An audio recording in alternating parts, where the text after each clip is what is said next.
বাণিজ্য করছে, যারা করে চাঁদাবাজি করছে, তাদের দিন ফুরিয়ে আসছে।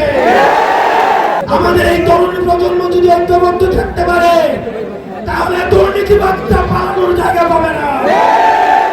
নিজের বাবাও যদি দুর্নীতি করে, তাকেও ছাড় দেওয়া যাবে না। বাবাকে প্রশ্ন করতে হবে, 30,000 টাকা বেতন দিয়ে কিভাবে 40,000 টাকার বাসায় থাকে।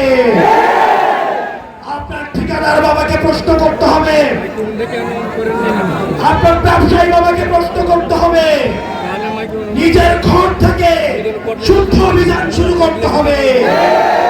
আমরা আপনাদেরকে কথা দিচ্ছি, এনসিপির নেতা কর্মীদের জন্য যদি প্রয়োজন হয় আমাদের জীবন দিয়ে দিতে, আমরা এনসিপির নেতা কর্মীদের জন্য আমরা আমাদের জীবন দিতে প্রস্তুত। আমাদের কর্মীদের জীবন, আমাদের কর্মীদের রক্ত, আমাদের কর্মীদের ঘামের মধ্য দিয়ে আমরা নেতা হয়েছি। আমাদের কর্মীদের এক ফোঁটা ঘামের দাম দিতে আমাদের যদি জীবন দিতে হয়, আমরা সেই জীবন দেব। এলাকায় যত সুনাগরিক রয়েছে, বিশিষ্ট নাগরিক রয়েছে, প্রয়োজনে তাদের হাতে পায়ে ধরবেন, হাতে পায়ে ধরে এনসিপিতে নিয়ে আসুন।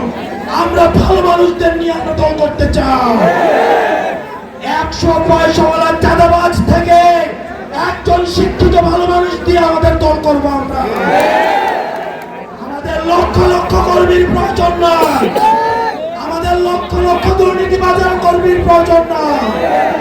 আমাদের 10টা ভালো মানুষ নিয়ে হলেও আমরা রাজপথে আমাদের লড়াই অব্যাহত রাখবো। ইনকিলাব ইনকিলাব জিন্দাবাদ জিন্দাবাদ, মুজিবাদ মুজিবাদ, মুর্দাবাদ মুর্দাবাদ, ইনকিলাব ইনকিলাব।